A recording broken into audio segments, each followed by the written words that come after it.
اگر تم اللہ پر پورا پورا توکل کرو تو وہ تمہیں اس طرح رزق عطا فرمائے گا جس طرح پرندوں کو دیتا ہے کہ صبح بھوکے نکلتے ہیں، شام کو پیٹ بھر کر واپس آتے ہیں۔ اور انسان بیچارے کا تو پیٹ ہے اتنا چھوٹا، 2 روٹی سے بھر جاتا ہے۔ رزق اللہ نے دینا ہے اور اللہ دے گا۔ رزق کے بارے میں پریشان نہ ہوا کریں کہ جی کہاں سے آئے گا، اللہ نے ذمہ لیا ہوا ہے۔ ایک مرتبہ ایک آدمی میرے پاس آیا، بہت اچھی پرسنالٹی تھی، لکھا پڑھا بندہ نظر آتا تھا، مگر زاروں قطار رونے بیٹھ گیا، آنسو ٹپ ٹپ گر رہے تھے۔ میں بھی پریشان ہوا کہ یہ بندہ بہت ہی دکھی ہے جو اتنا رو رہا ہے۔ خیر تھوڑی دیر کے بعد میں نے ان سے پوچھا کہ جی آپ بیٹھے رو ہی رہے ہیں، آپ کوئی بات کریں۔ اس نے کہا جی میں ایک گورنمنٹ آفیسر تھا اور ان دنوں گولڈن شیک ہینڈ والی ترتیب چلی تھی کہ گورنمنٹ کہتی تھی کہ جو بندہ اپنی ریٹائرمنٹ لے لے گا ہم اسے منافع بھی دے دیں گے اور وہ پھر کوئی اور کام کر کے اپنی زندگی گزارے۔ گورنمنٹ کو فائدہ یہ تھا کہ ورکر کم ہو جائیں گے اور ورکر کو فائدہ یہ تھا کہ ایک ہی وقت میں پیسے مل جائیں گے تو مکان خرید لیں گے، بیٹی کی شادی کر لیں گے، یا فلاں کر لیں گے یا فلاں کر لیں گے۔ وہ کہنے لگا کہ مجھے تقریباً 16 لاکھ روپیہ ملے جو بینیفٹ کے تھے۔ میں نے اور بیوی نے مشورہ کیا کہ ہم اس کو رکھ دیتے ہیں اور اپنے گزارے کے لیے میں کہیں پہ جاب کر لیتا ہوں چھوٹی موٹی، اور روٹی ہم کھا ہی لیں گے اور یہ پیسے بچوں کی تعلیم اور ان کی شادیوں کے کام آئیں۔ کہنے لگا کہ میرا ایک دوست تھا، میں نے کئی باتوں باتوں میں اس کو بھی بتا بیٹھا کہ مجھے گورنمنٹ سے 16 لاکھ ملے ہیں اور میں نے رکھ دیے ہیں۔ اب وہ بندہ میرے پیچھے پڑ گیا کہ ایک کاروبار ہے اور بڑا نفع ہے اس میں، بڑا فائدہ ہے اس میں، بڑا فائدہ ہے، اور اگر تم پیسہ لگاؤ تو محنت میں کروں گا اور تمہیں گھر بیٹھے بٹھائے پیسے مل جائیں گے۔ کہتا ہے کہ مجھے ڈر تھا کہ نہیں، تو میں اس کو نہ کرتا رہا۔ بالآخر ایک دن میری بیوی نے پوچھا کہ کیا مسئلہ ہے، تم کسی گہری سوچ میں ڈوبے نظر آتے ہو، کیا پریشانی ہے؟ تو میں نے اسے بتا دیا کہ میرا ایک دوست ہے وہ مجھے کاروبار کے لیے کہہ رہا ہے۔ بیوی نے مشورہ دیا کہ آپ ایسا کریں کہ اس کو 16 لاکھ نہ دیں، اس کو 8 لاکھ دے دیں اور دیکھیں 8 لاکھ کا وہ آپ کو کیا فائدہ دیتا ہے، پتہ چل جائے گا 1 سال میں۔ تو اگر نقصان ہونا ہوا تو آدھے پیسوں میں ہوگا، پورے پیسوں میں تو نہیں ہوگا نا۔ کہتا ہے مجھے بات اچھی لگی اور میں نے 8 لاکھ روپے اس بندے کو دے دیا۔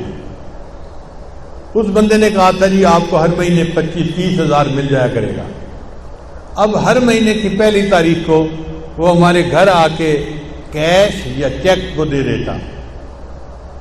میں نے ایک چھوٹی موٹی جاب شروع کر لی اور ہمارا گزارا بہت اچھا ہو گیا۔ 25-30 ہزار ادھر سے آ جاتے تھے، باقی ادھر سے مل جاتے تھے اور ہم آرام کی زندگی گزارے۔ 1 سال پورا اسی طرح گزر گیا۔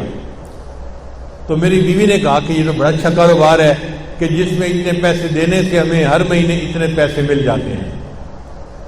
سال گزرا تو میرے دوست نے کہنا شروع کر دیا کاروبار تو بہت اچھا ہے لیکن ہم نے پیسے تھوڑے لگائے ہیں، اگر اور زیادہ لگا دیں تو اور نفع ہو جائے گا۔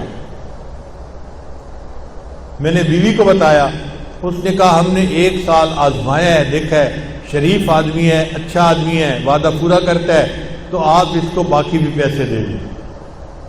کہتے ہیں میں نے اس کو باقی 8 لاکھ بھی دے دیے۔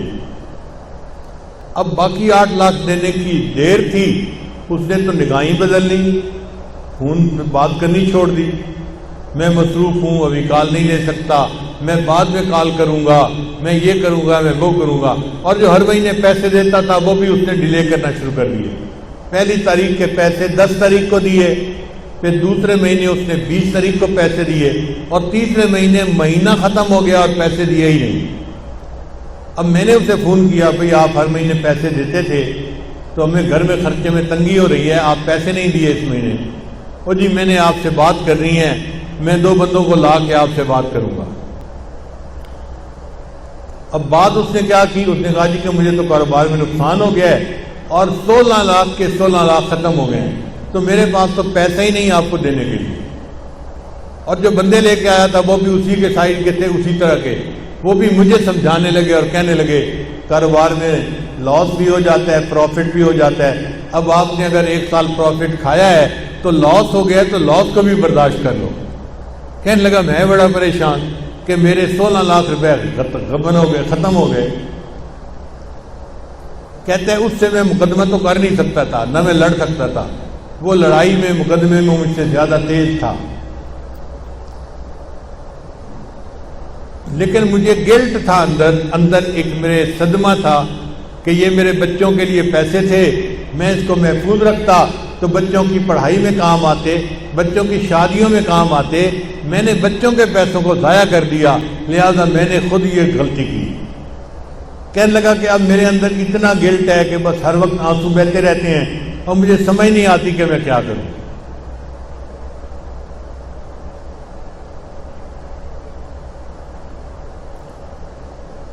اس کی بات سن کے مجھے بھی بہت دکھ ہوا کہ ایک شریف آدمی اذیت میں مبتلا ہو گیا۔ میں نے اسے تسلی دی، پھر تسلی دے کے میں نے اس سے پوچھا کہ مجھے یہ بتائیں کہ آپ کا رزق کہاں پہ ہے؟ کہنے لگا کیا مطلب؟ میں نے کہا آپ کا رزق زمین میں ہے یا آسمانوں میں ہے؟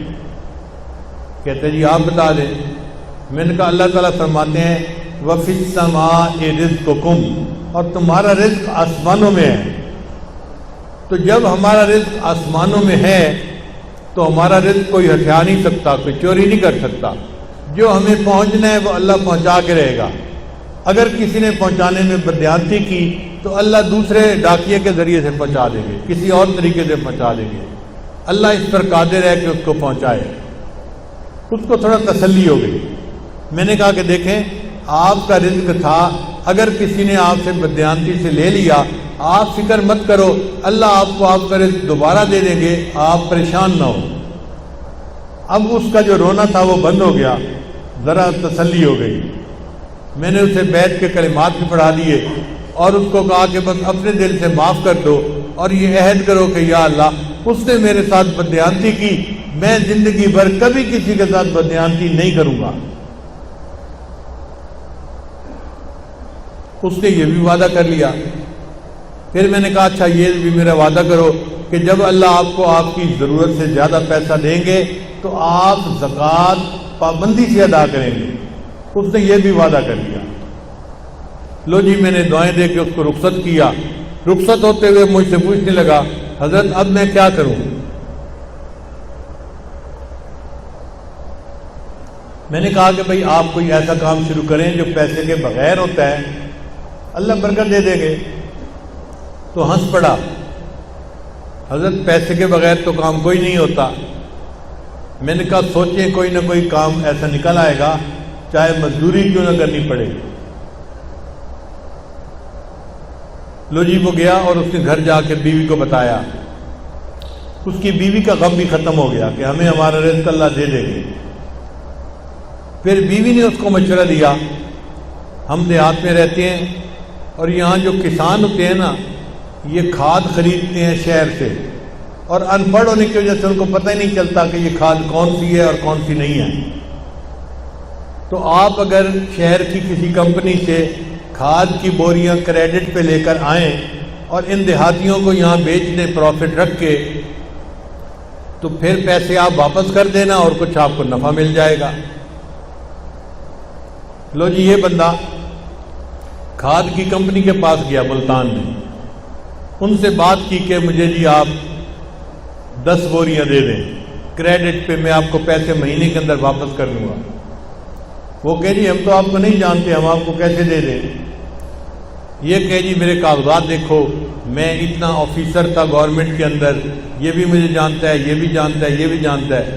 وہ کہیں کہ بھئی ہمیں تو شکل صورت سے بھی نظر آتا ہے کہ تم آفیسر رینک کے پڑھے لکھے بندے ہو، لیکن ہم بغیر پیسے کے کیسے اپنا مال دے دیں؟ ہم نہیں دے سکتے۔ اب یہ بیچارہ روز جائے اور روز ان کی منت سماجت کرے کہ آپ لوگ میرا کام شروع کروا دیں۔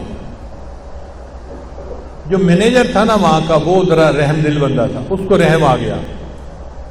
ایک دن وہ کہنے لگا دفتر والوں کو کہ بھائی اس کو 10 بوری کریڈٹ دے دو اور گارنٹی میری ڈال دو، اگر اس نے پیسے نہ بھی دیے تو 10 بوری کے پیسے میں ادا کر دوں گا کہ چلو مجھ سے غلطی ہوئی، لیکن اب اس بندے کو 10 بوری دے دو۔ اس بندے کو 10 بوری مل گئی، یہ لے آیا، اس نے آ کے کسانوں کو بیچی، ہر بوری پہ 50-50 روپیہ اس نے نفع رکھ لیا، تو 10 بوری کا اس کو اچھا بھلا فائدہ ہو گیا۔ چنانچہ پھر یہ 10 کی جگہ 20 بوری لینے لگ گیا، پھر 30 بوری لینے لگ گیا، پھر 50 بوری، کرتے کرتے ایک وقت آیا کہ کمپنی والوں نے کہا جی ہم آپ کو پورا ٹرک کریڈٹ پہ دے دیتے ہیں۔ اب اس نے کریڈٹ پہ ٹرک لیا اور لوگوں کو تقسیم کی کھاد اور ان سے پیسے لے کے واپس دے دیے۔